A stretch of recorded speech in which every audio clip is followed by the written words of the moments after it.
Hello friends, welcome to the Java tutorial. और आज हम बात करेंगे व्हाइल लूप के बारे में। लास्ट वीडियो में हमने डिस्कशन किया था फॉर लूप के बारे में और उनके कुछ प्रोग्राम्स भी सॉल्व किए थे। बेसिकली व्हाइल लूप और फॉर लूप में बहुत ही छोटा डिफरेंस है। जैसे कि फॉर लूप में हमें पता होता है कि हमें स्टार्ट कहाँ से करना है, कहाँ तक जाना है और कितने से हमारी वैल्यू चेंज होने वाली है और कितने बार रिपीटेशन करना है। व्हाइल लूप हम तब यूज़ करते हैं जब हमें पता नहीं कि हमारा टास्क कितने बार करना है, लेकिन कुछ तो कंडीशन रहेगी जो कंडीशन सेटिस्फाई होने के बाद या ना होने के बाद हमें हमारा जो रिपीटेशन वाला जो टास्क है उसे रुकाना है। तो पहले जान लेते हैं syntax for loop while loop के बारे में और इसे फिर हम प्रोग्राम में कुछ इम्प्लीमेंटेशन करके एग्जांपल सॉल्व कर लेंगे। तो व्हाइल कीवर्ड है और राउंड ब्रैकेट्स में हमें कंडीशन लिखनी होती है। जैसे कि फॉर लूप के अंदर हम 3 पैरामीटर्स देते थे, यहाँ पे हम एक ही पैरामीटर दे रहे हैं और वो पैरामीटर है हमारी कंडीशन। फिर कर्ली ब्रेसेस के अंदर हम डिसाइड करेंगे कि हमें क्या टास्क रिपीट करना है।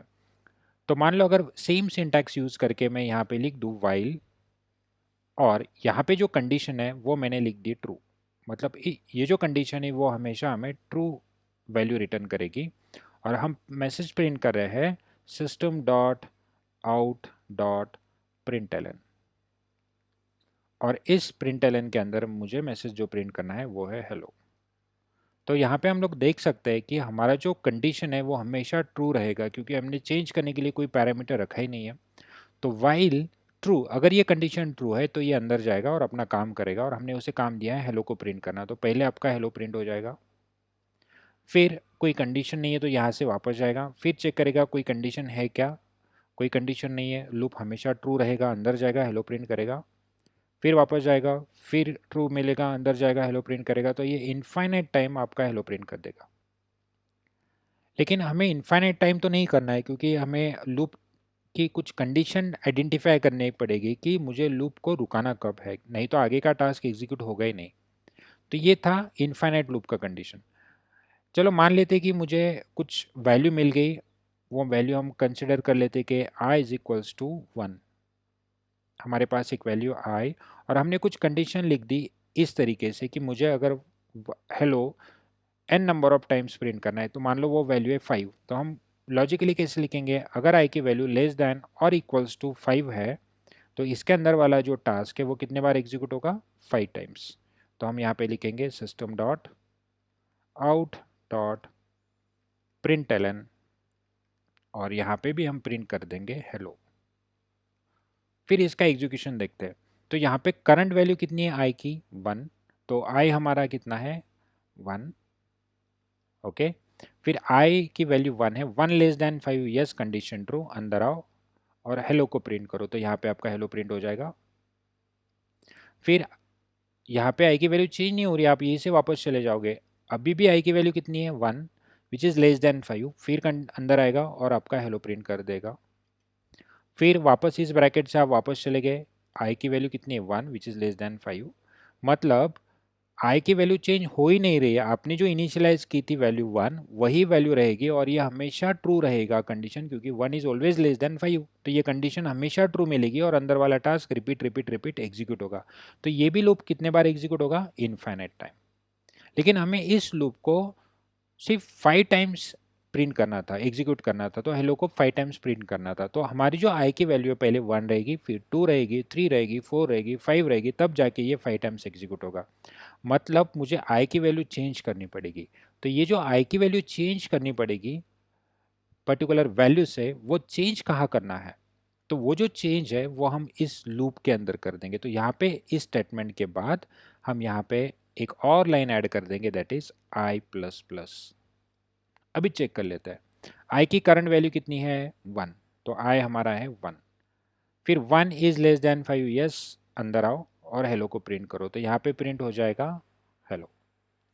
फिर नीचे आती इस लाइन को वो एग्जीक्यूट करेगा आई प्लस प्लस, जो इस ब्रैकेट के अंदर हमने लिखा है आई प्लस प्लस, मतलब आई की वैल्यू 1 से चेंज हो जाएगी, बढ़ जाएगी, तो आई की जो नई वैल्यू रहेगी वो रहेगी 2। तो फिर यहाँ से वापस जाने के बाद आई की वैल्यू कितनी मिलेगी 2 which is less than 5, yes condition true, अंदर आओ हेलो प्रिंट करो, तो आपका सेकेंड टाइम हेलो प्रिंट हो जाएगा। फिर प्रिंट होने के बाद वापस आई की वैल्यू 1 से इंक्रीमेंट हो जाएगी, आई की वैल्यू हो जाएगी 3। फिर वापस जाने के बाद यहाँ पे मिल जाएगा 3 which is 3 less than 5, yes अंदर आओ हेलो को प्रिंट करो, 3 के लिए हेलो प्रिंट हो जाएगा। फिर वापस आई की वैल्यू x इंक्रीमेंट हो जाएगी, इट विल बिकम 4। फिर वापस जाएगा, यहाँ पे 3 नहीं, यहाँ पे मिलेगा 4, 4 less than 5, yes condition true. अंदर आओ, हेलो को प्रिंट करो, प्रिंट हुआ। फिर वापस आई की वैल्यू x इंक्रीमेंट हो जाएगी, वैल्यू हो जाएगी 5। फिर वापस जाने के बाद यहाँ पे 4 की जगह पे रहेगा 5, 5 is equals to 5, yes condition true. अंदर आओ और हेलो प्रिंट करो जब आई की वैल्यू कितनी थी, 5। फिर आई की वैल्यू x इंक्रीमेंट करो, आई की वैल्यू हो जाएगी 6। सो वापस जाने के बाद यहाँ पे 6 नॉट लेस देन 5 और नॉट इक्वल्स टू 5, तो ये कंडीशन फॉल्स हो जाएगी और आप लूप से बाहर आ जाओगे। तो यहाँ पे हमने जो हेलो प्रिंट किया है 5 टाइम्स, मतलब क्या, आपको स्टार्टिंग पॉइंट पता होना चाहिए, दैट इज इनिशियलाइजेशन। आपको एक कंडीशन होनी चाहिए जो इस लूप को कभी ना कभी रोक देगी, और यहाँ पे वो जो कंडीशन सेटिस्फाई करने के लिए जो इंक्रीमेंट डिक्रीमेंट ऑपरेशन लगेगा, ज़रूरी नहीं कि हर बार इंक्रीमेंट डिक्रीमेंट ही रहेगा, कभी कभी हमें डिवाइड भी करना पड़ेगा। Depending on our logic we need to change the value of this condition with particular with particular iterations, मतलब कितने बार हो गया उस इटरेशन के, हर इटरेशन में कितना चेंज चाहिए, उस हिसाब से हमें यहाँ पे हमारा लॉजिक लिखना पड़ेगा। तो इस तरीके से कुछ एग्जांपल्स हम आगे चल के सॉल्व करने वाला है। तो व्हाइल लूप अब हम कब यूज़ करेंगे उसका एक एग्जांपल हम डिस्कस कर लेते हैं। जैसे कि मान लो हमारे पास एक डेटाबेस है, एक हमारे पास यहाँ पे हमारा डेटाबेस है, और यहाँ पे एक रजिस्ट्रेशन फॉर्म है, रजिस्ट्रेशन फॉर्म। अब ये जो हमारा रजिस्ट्रेशन फॉर्म होता है, इसके अंदर जनरली क्या फील्ड्स होती है, आपका नेम, आपका ईमेल, और सपोज आपका कॉन्टैक्ट। यहाँ पे आप आपका डिटेल फिलअप करते हो और यहाँ पे आप एक सबमिट बटन दिया जाता है। फिर जब आप ये फॉर्म फिलअप करते हो, आपका जो डेटा है वो इस डेटाबेस के अंदर चला जाता है, ठीक है। फिर इस डेटाबेस का डेटा चेक करने के लिए एक एडमिन एडमिन यूज़र होता है, जिससे ये सारा डेटा उनके डैशबोर्ड पे दिखता है कि कितने लोगों ने रजिस्ट्रेशन किया है। यहाँ पे उनका रिकॉर्ड 1, रिकॉर्ड 2, रिकॉर्ड 3, ऐसे रिकॉर्ड्स उन्हें डिस्प्ले करने होते हैं। अब मान लो कि ये अगर रजिस्ट्रेशन फॉर्म लाइव है, ये किसी वेबसाइट पे लाइव है, तो लोग आएंगे, यूज़र्स आएंगे और यहाँ पे उनका रजिस्ट्रेशन करते जाएंगे। तो जितने भी यूज़र्स यहाँ पे अपना डेटा फिल करके सबमिट करेंगे, वो सारा डेटा इस डेटाबेस के अंदर फीड हो जाएगा। फिर एडमिन को देखना है कि इस डेटाबेस के अंदर कितने रिकॉर्ड्स है। तो बिना देखे, बिना काउंट करे तो हम नहीं बोल सकते कि इसके अंदर कितना डेटा है। हमें हमें एक टास्क करना पड़ेगा कि इस डेटाबेस के अंदर जितने भी रिकॉर्ड्स है वो एक, मान लो टेबुलर फॉर्मेट में होते हैं। ये आप जब एसक्यूएल पढ़ोगे तो आपको समझ में आएगा। आपका जो डेटा रहेगा, name, email ID and contact number, ये ऐसे कुछ तरीके से स्टोर होगा, जो आपको दिखेगा नहीं लेकिन डेटाबेस के अंदर इसी फॉर्मेट में। तो आप ये डेटा रीड करोगे तो पहला जो डेटा रीड करोगे, दूसरा करोगे, तीसरा करोगे, चौथा करोगे, ऐसे आपको एन नंबर ऑफ टाइम्स करना पड़ेगा। आपको एग्जैक्टली पता नहीं है, क्योंकि लोग अभी भी रजिस्ट्रेशन करें कि इस टेबल के अंदर आपके कितने रिकॉर्ड्स है, आपको पता नहीं है।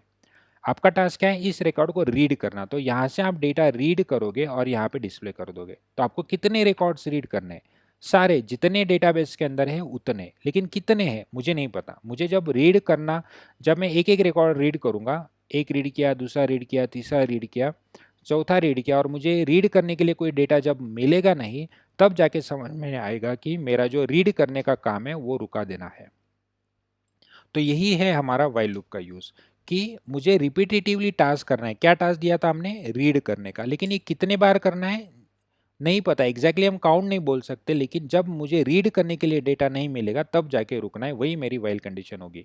तो वाइल के अंदर हम क्या लिखेंगे, till data we can read. तो जब तक रीड करने के लिए, मतलब read is equals to false, मतलब ये आपके अलग अलग लैंग्वेज के कुछ फंक्शंस होंगे वो यूज़ करने। अगर रीड करने के लिए कुछ, जब तक डेटा मिल जाएगा तब तक ये करना है, जिस दिन आपको डेटा मिलना बंद हो जाएगा आपको लूप के बाहर आना है।